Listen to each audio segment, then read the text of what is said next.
नमस्कार। आज हम एक ऐसे विषय की गहराइयों में उतर रहे हैं जो खबरों में तो रहता है, पर असल में लाखों लोगों की रोजमर्रा की जिंदगी का एक कड़वा सच है। जलवायु परिवर्तन। ये सिर्फ बढ़ता तापमान या बदलता मौसम नहीं है। ये उन लोगों पर सबसे भारी पड़ रहा है जो पहले से ही आप कह सकते हैं हाशिए पर हैं। हमारे किसान, खेतीहर मजदूर, हाँ। शहरों की झुग्गियों में रहने वाले लोग, आदिवासी समुदाय और खासकर महिलाएं। हमारे पास आज बात करने के लिए काफी कुछ है। आईपीसी की रिपोर्ट्स हैं, विश्व बैंक और एफएओ के अध्ययन हैं। जी, और ईएमडैट का डेटा भी है। हाँ, ईएमडैट का डेटा और भारत से जुड़ी कई केस स्टडीज, जमीनी रिपोर्टें भी हैं।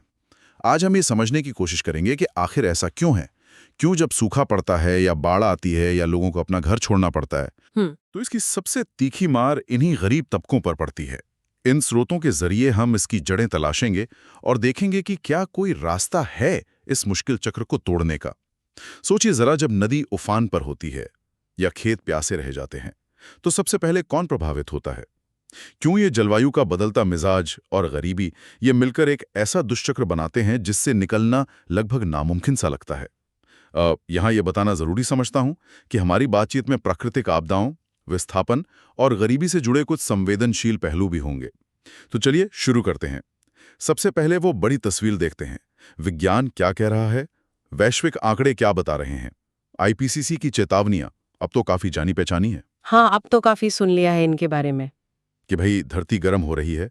नतीजा, मौसम का मिजाज बिगड़ रहा है। कहीं भयानक लू, तो कहीं अचानक मूसलाधार बारिश। बिल्कुल, कहीं लंबा सूखा। पानी का पूरा चक्र ही गड़बड़ा रहा है। बिल्कुल।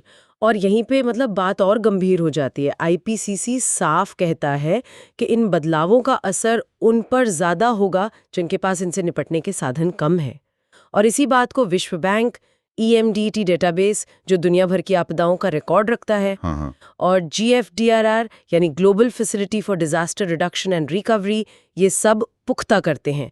उनके आंकड़े बताते हैं कि हर साल लाखों लोग सिर्फ इन आपदाओं की वजह से वो गरीबी में धंस जाते हैं। लाखों लोग। जी, और ये बोझ ज्यादातर कम आय वाले देशों और उन्हीं के भीतर सबसे गरीब समुदायों पर पड़ता है। जीएफडीआरआर का अनुमान तो वाकई चिंताजनक है। वो कहते हैं कि अगले सिर्फ 15 सालों में 10 करोड़ से ज्यादा अतिरिक्त लोग गरीबी में जा सकते हैं, सिर्फ जलवायु परिवर्तन के प्रभावों के कारण। 10 करोड़, ये तो बहुत बड़ा आंकड़ा है। और क्या ये असर सब पर एक जैसा पड़ता है या इसमें भी फर्क है? नहीं, यहीं पर वो असमानता और ज्यादा उभर कर आती है। एफएओ की एक हालिया रिपोर्ट है, द अनजस्ट क्लाइमेट, जो इसी नाइंसाफी पर रोशनी डालती है। ये रिपोर्ट बताती है कि महिला प्रधान परिवारों पर आर्थिक मार ज्यादा पड़ता है। अच्छा। जी, अगर हम सिर्फ तापमान बढ़ने हीट स्ट्रेस की बात करें, तो पुरुष प्रधान परिवारों की तुलना में महिला प्रधान परिवारों की आय में 8% ज्यादा नुकसान होता है। 8% ज्यादा? हाँ, और बाढ़ की स्थिति में ये अंतर 3% का है। और अगर भारत के संदर्भ में देखें तो ग्रामीण गरीब परिवार औसतन अपनी सालाना आय का 5% सिर्फ बढ़ती गर्मी के तनाव के कारण और 4.4% बाढ़ के कारण गंवा देते हैं। सोचिए, ये उनकी कमाई का कितना बड़ा हिस्सा है जो आपदाओं की भेंट चढ़ जाता है। तो ये तो साफ है कि जलवायु परिवर्तन का असर सबके लिए बराबर नहीं है।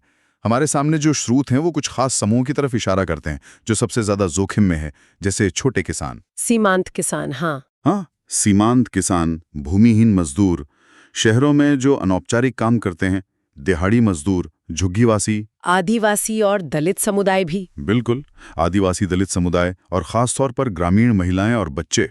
और सवाल फिर वही उठता है कि आखिर यही समूह क्यों ये ज्यादा प्रभावित होते हैं?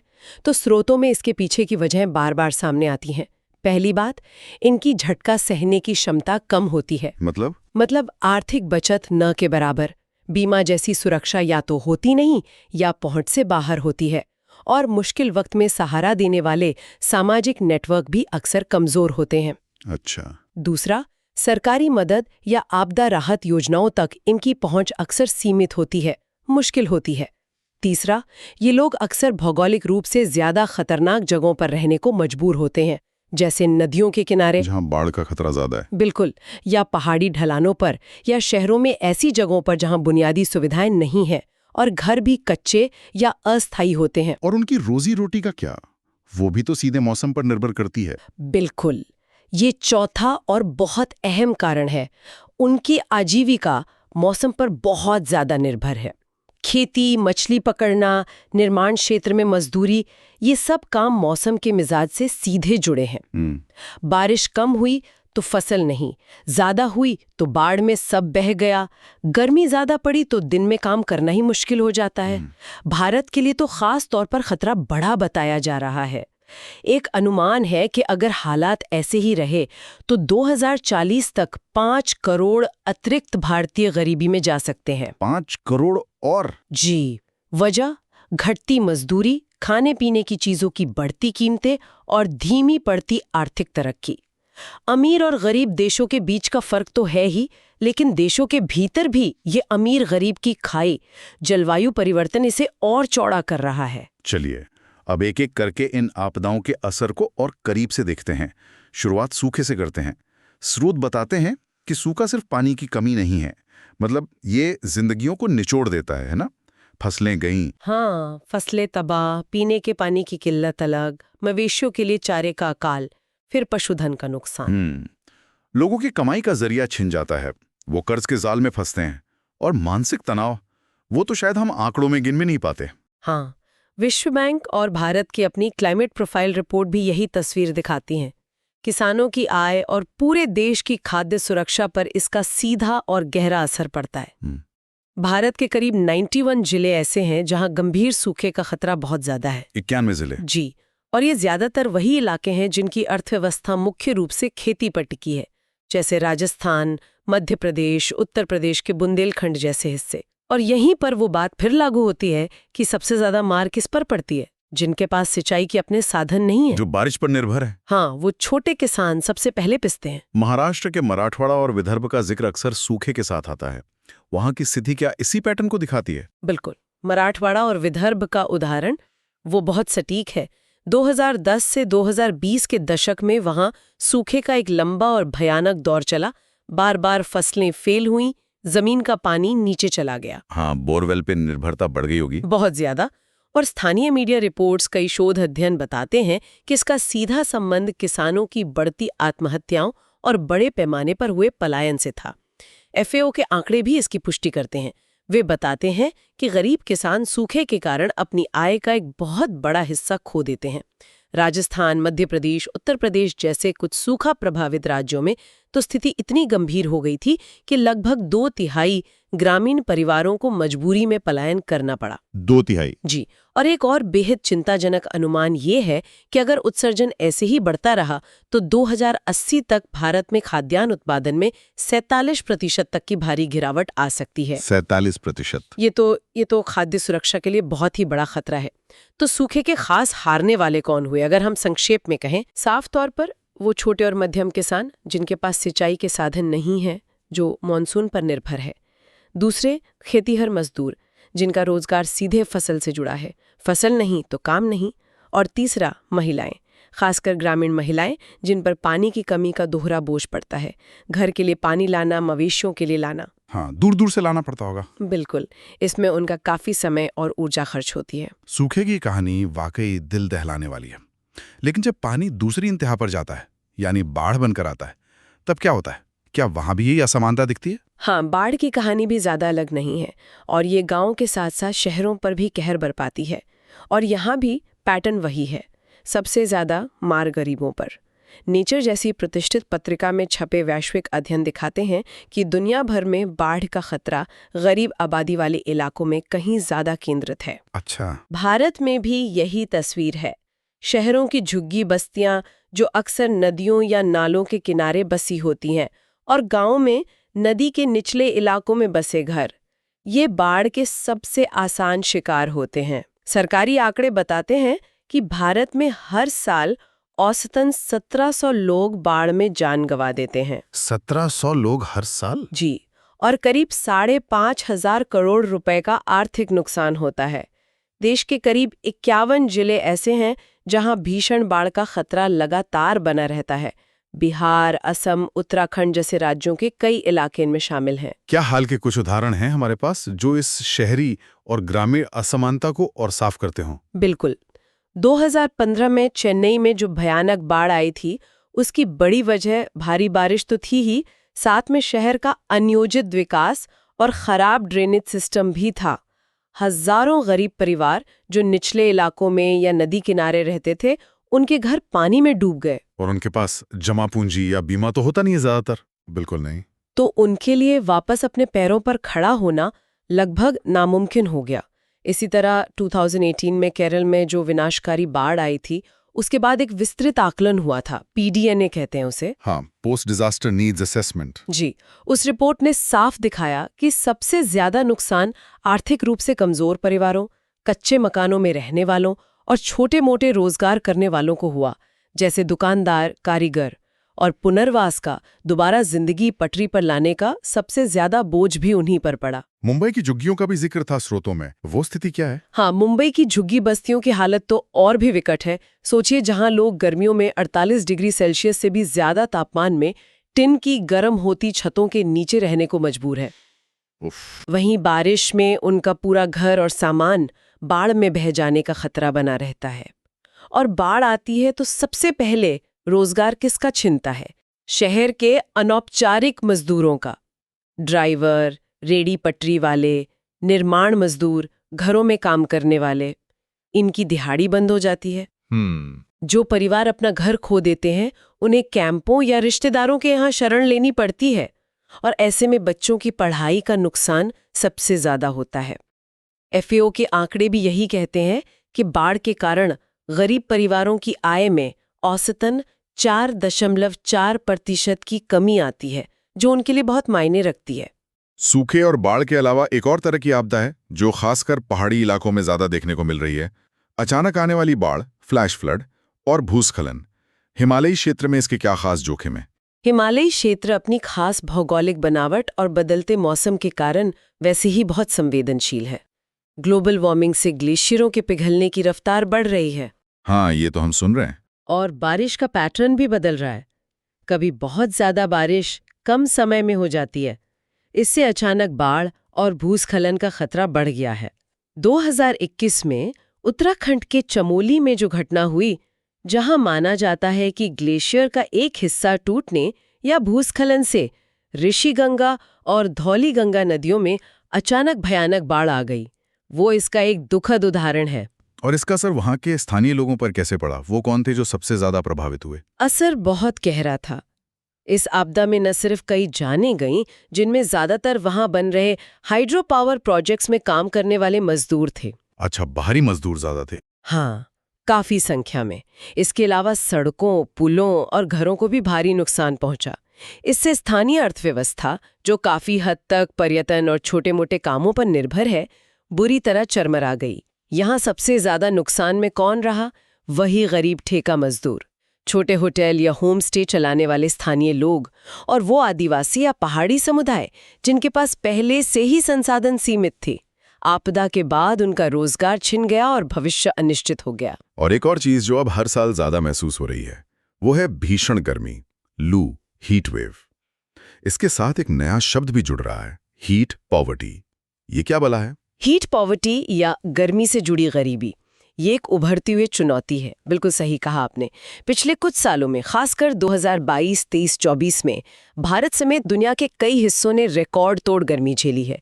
हीट पॉवर्टी का मतलब है कि बढ़ती गर्मी का सबसे बुरा असर उन लोगों पर पड़ रहा है जिनके पास इससे बचने के साधन नहीं है। अच्छा, ये वो लोग हैं जो या तो खुले में काम करते हैं, जैसे निर्माण मजदूर, सड़क किनारे रेहड़ी लगाने वाले, खेतीहर मजदूर, रिक्शा चालक, या फिर ऐसे घरों में रहते हैं जहां गर्मी से राहत का कोई इंतजाम नहीं है, जैसे बिना पंखे या कूलर वाली झुग्गियां या टिन की छतों वाले घर। तो इसके शिकार कौन कौन हो रहे हैं? मतलब किन समूहों पर असर ज्यादा है? मुख्य रूप से तो बाहरी मजदूर, उनकी सेहत और काम करने की क्षमता पर सीधा असर पड़ता है। गर्मी में काम करने से उनकी उत्पादकता घटती है और हीट स्ट्रोक जैसी जानलेवा बीमारियों का खतरा बढ़ जाता है। दूसरा बड़ा समूह है झुग्गी बस्तियों और निम्न आय वाले मोहल्लों में रहने वाले लोग, जिनके घरों में हवा ठीक से आती जाती नहीं, छतें गर्म हो जाती हैं और बिजली की कटौती या महंगा बिल वो कूलर या एसी का खर्च नहीं उठा सकते। हाँ, ये बात भी है। इसके अलावा घरों के अंदर रहने वाली बुजुर्ग आबादी और गर्भवती महिलाओं पर भी इसका बुरा असर पड़ता है। उन्हें अतिरिक्त शारीरिक थकान झेलनी पड़ती है, स्वास्थ्य संबंधी जोखिम बढ़ जाते हैं। ये वो लोग हैं जो अदृश्य रूप से गर्मी की मार झेल रहे हैं। इन सभी आपदाओं का, चाहे वो सूखा हो, बाढ़ हो, भूस्खलन या गर्मी, एक और नतीजा है जो शायद सबसे स्थायी और गहरा है। लोगों का अपनी जगहों से उजड़ना, यानी पलायन, विस्थापन। क्या स्रोत इस बारे में कुछ बताते हैं? हाँ, ये एक बहुत बड़ा और बढ़ता हुआ मुद्दा है। स्रोत बताते हैं कि आपदाएं जैसे बाढ़ या तूफान अक्सर तत्काल और बड़े पैमाने पर आंतरिक विस्थापन का कारण बनती हैं। लोग अचानक घर छोड़ने को मजबूर हो जाते हैं। लेकिन इसके अलावा धीरे धीरे होने वाले पर्यावरणीय बदलाव भी हैं, जैसे जमीन का बंजर होना, पानी के स्रोतों का सूखना या समुद्र का जलस्तर बढ़ना। हाँ, स्लो ऑनसेट डिजास्टर जिसे कहते हैं। बिल्कुल। ये लोगों को लंबे समय में अपनी जगह छोड़ने पर मजबूर करते हैं। विश्व बैंक, IOM, IDMC इनके आंकड़े दिखाते हैं कि हर साल लाखों लोग जलवायु और मौसम संबंधी कारणों से अपने ही देश के भीतर विस्थापित हो रहे हैं। और इसका सबसे ज्यादा खतरा फिर वही बात गरीब और हाशिए पर रहने वाले समुदायों पर है। भारत में स्थिति कितनी गंभीर है, कुछ अंदाजा है इसका? भारत दुनिया के उन देशों में है जहां जलवायु प्रेरित विस्थापन का खतरा सबसे ज्यादा है। येल यूनिवर्सिटी का एक सर्वे था भारत में, उसमें पाया गया कि 14% लोगों ने कहा है कि वे मौसम संबंधी आपदाओं के कारण कभी ना कभी विस्थापित हुए हैं, और 34% ने माना कि उन्होंने ऐसी स्थिति में पलायन करने पर विचार किया है। 34% ने विचार किया है? जी। और विश्व बैंक का एक अनुमान तो ये भी कहता है कि अगर ठोस कदम नहीं उठाए गए तो 2050 तक भारत में लगभग 4.5 करोड़ लोग आंतरिक जलवायु प्रवासी हो सकते हैं। 4.5 करोड़, ये तो बहुत बड़ी संख्या है, किसी यूरोपीय देश की पूरी आबादी जितनी। जी, ये आंकड़ा दिखाता है कि भविष्य में ये कितना बड़ा सामाजिक और आर्थिक मुद्दा बनने वाला है। क्या इसके कुछ उदाहरण है हमारे पास कि ये पलायन कहाँ और कैसे हो रहा है, मतलब जमीन पर क्या दिख रहा है? हाँ, इसके कई उदाहरण जमीनी स्तर पर दिख रहे हैं। जैसे असम में ब्रह्मपुत्र नदी के बेसिन में रहने वाले लाखों लोग हर साल आने वाली बाढ़ से परेशान हैं। कटाव से उनकी जमीन नदी में समा जाती है। नतीजा ये होता है कि बहुत से लोग, खासकर पुरुष, काम की तलाश में गुवाहाटी या दूसरे शहरों की ओर अस्थायी या मौसमी पलायन करते हैं। और पीछे महिलाएं और बच्चे रह जाते हैं। हाँ, जिन्हें अकेले ही घर और मुश्किल हालात संभालने पड़ते हैं। बिहार के कोसी क्षेत्र के सुपौल जैसे जिलों में भी बाढ़ एक बड़ी समस्या है। यहाँ से भी हजारों लोग हर साल मजदूरी के लिए पंजाब, दिल्ली, हरियाणा जाते हैं। उत्तराखंड के पहाड़ी इलाकों में अनियमित बारिश और बदलते मौसम के कारण खेती मुश्किल होती जा रही है, जिससे कुछ किसान परिवार मैदानी इलाकों की ओर पलायन कर रहे हैं। 2019 का एक आंकड़ा तो खास तौर पे चौंकाने वाला था। IDMC के अनुसार उस एक साल में भारत में आपदाओं के कारण 50 लाख से ज्यादा लोग विस्थापित हुए। 50 लाख एक साल में? जी, जो उस साल दुनिया में सबसे ज्यादा था। ये आंकड़े, ये बार बार उसी दुखती रग पर उंगली रख रहे हैं। ये पलायन भी सबसे ज्यादा उन्हीं ग्रामीण गरीबों को प्रभावित कर रहा है, जिनके पास ना तो वापस लौटने के लिए ज्यादा कुछ बचता है और ना ही नई जगहों पर कोई सुरक्षित ठिकाना या साधन होते हैं। बिल्कुल, ये फिर से वही कहानी है। जिनके पास पहले से कम है, आपदाएं उनसे बचा कुचा भी छीन लेती हैं और उन्हें और ज्यादा असुरक्षित बना देती हैं। पलायन उनके लिए कोई चॉइस नहीं, बल्कि अक्सर एक मजबूरी बन जाता है। तो अब तक की बातचीत से ये तो साफ हो गया है कि जलवायु परिवर्तन का असर कितना गहरा है और कितना असमान है। लेकिन वो मूल सवाल अब भी वही है, आखिर ऐसा क्यों है? क्यों गरीब ही इसकी सबसे भारी कीमत चुका रहे हैं? हमने टुकड़ों में बात की, पर क्या हम इन कारणों को एक साथ रख सकते हैं संक्षेप में? हाँ, अगर हम सभी स्रोतों से निकले निष्कर्षों को एक साथ देखें तो कुछ मुख्य कारण बार बार उभर कर आते हैं। पहला, कम अनुकूलन क्षमता। जैसा हमने कहा, बचत, बीमा, सामाजिक सहारे की कमी एक झटका उन्हें सालों पीछे धकेल देता है। दूसरा, जोखिम भरे स्थानों पर निवास। मजबूरी में ऐसी जगहों पर रहना जहां खतरा ज्यादा है, नदी किनारे, ढलानों पर, कच्ची बस्तियों में, घर भी कमजोर। ठीक है। तीसरा, मौसम संवेदनशील आजीविका। उनकी रोजी रोटी सीधे मौसम पर निर्भर है, खेती, मजदूरी, मछली पकड़ना। चौथा, सूचना और सहायता तक सीमित पहुंच। चेतावनी समय पर नहीं मिलती, या मिले भी तो सुरक्षित जाने के साधन नहीं होते। सरकारी मदद पाने में भी बाधाएं। और पांचवा, भौगोलिक संकेंद्रण। भारत में जो जलवायु परिवर्तन के हॉटस्पॉट्स हैं, जैसे सूखाग्रस्त मध्य भारत, बाढ़ग्रस्त पूर्वी भारत या संवेदनशील हिमालयी क्षेत्र, अक्सर वही इलाके हैं जहां गरीबी भी ज्यादा है। ये दोहरा बोझ है। ये वजह मिलकर एक ऐसा जाल बुन देती हैं जिससे निकलना बहुत मुश्किल हो जाता है। ये समझना निराशाजनक है, लेकिन अब सवाल यह है कि क्या इन स्रोतों में समाधान की कोई राह भी नजर आती है? क्या कुछ व्यवहारिक कदम हैं जो इस अन्याय को कम कर सकें? यानी तत्काल तैयारी और राहत। इसमें सबसे अहम है पूर्व चेतावनी प्रणालियों को बेहतर बनाना और ये पक्का करना कि चेतावनी उन सबसे कमजोर समुदायों तक उनकी भाषा में समय पर पहुंचे। ये बहुत जरूरी है। जी, साथ ही लक्षित निकासी योजनाएं बनाना, पहले से पहचानना कि कौन सबसे ज्यादा खतरे में है और उन्हें सुरक्षित निकालने का इंतजाम करना। आपदा आने पर तत्काल राहत पहुंचाना बहुत जरूरी है, जैसे सीधे नकद हस्तांतरण, ताकि लोग अपनी जरूरत का सामान खुद खरीद सकें और जरूरी चीजों की किट, भोजन, पानी, दवा, सफाई का सामान। हाँ, इंडिया में और एसडीएम में इसी तरह के मॉडल पर काम करते हैं शायद। जी बिल्कुल, उन्हें और प्रभावी बनाने की जरूरत है, खासकर अंतिम व्यक्ति तक पहुंचने में। ये तो हुई तत्काल मदद की बात, लेकिन आपदा के बाद दोबारा जीवन शुरू करने और भविष्य के लिए तैयार होने के लिए क्या किया जा सकता है? यहीं पर मध्यम अवधि के उपाय काम आते हैं, मतलब अगले 6 महीने से 3 साल तक। इसमें शामिल है बाढ़ या तूफान प्रतिरोधी घर बनाने के लिए सब्सिडी या मदद देना, खासकर गरीब परिवारों को, ऊंची जगहों पर सामुदायिक आश्रय स्थल बनाना जहां लोग आपदा के समय सुरक्षित रह सकें, शहरों में खासकर झुग्गी बस्तियों और निचले इलाकों में जल निकासी यानी ड्रेनेज व्यवस्था को सुधारना। हाँ, ये बहुत जरूरी है शहरों के लिए। बिल्कुल, और बढ़ती गर्मी से निपटने के लिए शहरों और राज्यों को हीट एक्शन प्लान बनाने और लागू करने की जरूरत है।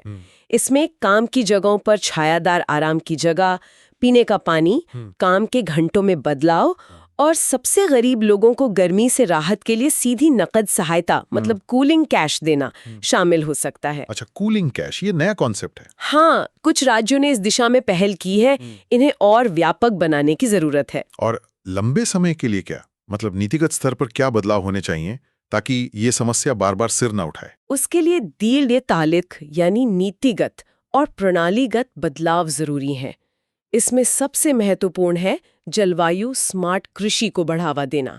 इसका क्या मतलब हुआ? इसका मतलब है खेती के ऐसे तरीके अपनाना जो बदलते मौसम का सामना कर सकें, जैसे सूखा प्रतिरोधी या कम पानी चाहने वाली फसलें उगाना, जैसे मोटे अनाज। हाँ, मिलेट्स। जी, पानी बचाने वाली सिंचाई तकनीकों का इस्तेमाल करना और किसानों को खेती के साथ साथ आय के दूसरे स्रोत अपनाने के लिए प्रोत्साहित करना। दूसरा अहम क्षेत्र है प्रकृति आधारित समाधान, मतलब पर्यावरण को सहेज कर आपदाओं का खतरा कम करना, जैसे तटीय इलाकों में मैंग्रोव वन लगाना। हाँ, जो तूफान से बचाते हैं। बिल्कुल, नदियों के वाटरशेड को पुनर्जीवित करना ताकि पानी जमीन में सोखे और बाढ़ का असर कम हो। पहाड़ी ढलानों पर पेड़ लगाना ताकि भूस्खलन रुके। और सबसे बढ़कर सामाजिक सुरक्षा योजनाओं को मजबूत और जलवायु संवेदनशील बनाना होगा। अच्छा, वो कैसे? मतलब ऐसी फसल बीमा योजनाएं लाना जो मौसम के आंकड़ों के आधार पर जल्दी मुआवजा दें, जिसे पैरामीट्रिक बीमा कहते हैं। आपदा आने पर बिना सर्वे के इंतजार के तयशुदा रकम का भुगतान हो जाए। साथ ही उन प्रवासी मजदूरों के लिए भी नीतियां बनानी होंगी जो आपदा या मौसम के कारण पलायन करते हैं, ताकि उन्हें नई जगह पर भी स्वास्थ्य, शिक्षा और सामाजिक सुरक्षा मिल सके। FAO और GFDRR जैसी संस्थाएं लगातार कह रही हैं कि सामाजिक सुरक्षा जाल को मजबूत करना, जलवायु अनुकूल कृषि अपनाना और योजनाओं को बनाते समय लैंगिक समानता और पूर्वानुमान आधारित कार्रवाई पर ध्यान देना, ये सबसे जरूरी है। ये बातें सुनकर लगता है कि समाधान मौजूद हैं, बस उन्हें सही नियत और योजना के साथ लागू करने की जरूरत है। जलवायु परिवर्तन के आंकड़े हमें डरा सकते हैं, पर शायद असली त्रासदी इन आंकड़ों के पीछे छिपी है। वो किसान, वो मजदूर, वो महिलाएं जो इस संकट को पैदा करने के लिए सबसे कम जिम्मेदार हैं, पर इसकी सबसे भारी कीमत चुका रहे हैं। जैसा कि हमारे स्रोत भी इशारा करते हैं, अब जरूरत ऐसी नीतियों की है जिनके केंद्र में न्याय हो, जिसमें सिर्फ उत्सर्जन घटाने या अडैप्टेशन की बात ना हो, बल्कि सबसे जरूरतमंदों के लिए एक मजबूत सामाजिक सुरक्षा कवच भी शामिल हो। इन कहानियों को सुनना और साझा करना भी शायद बदलाव की दिशा में छोटा कदम हो सकता है। और जाते जाते एक सवाल छोड़ जाते हैं जो सीधे तौर पर शायद स्रोतों में नहीं है, पर उनकी बातों से जरूर उभरता है। जिस बड़े पैमाने पर आंतरिक जलवायु विस्थापन का अनुमान लगाया जा रहा है, 4.5 करोड़ लोग 2050 तक, उसे देखते हुए हमारे समाज को, हमारी नीतियों को और शायद हमारे नज़रिए को भी कितना बदलने की ज़रूरत होगी ताकि ये विस्थापित आबादी सिर्फ एक आंकड़ा बनकर ना रह जाएं, ताकि उन्हें सम्मान और बराबरी के साथ मुख्य धारा में शामिल होने का मौका मिले और भविष्य में किसी नए तरह के संघर्ष या हाशिएपन से बचा जा सके।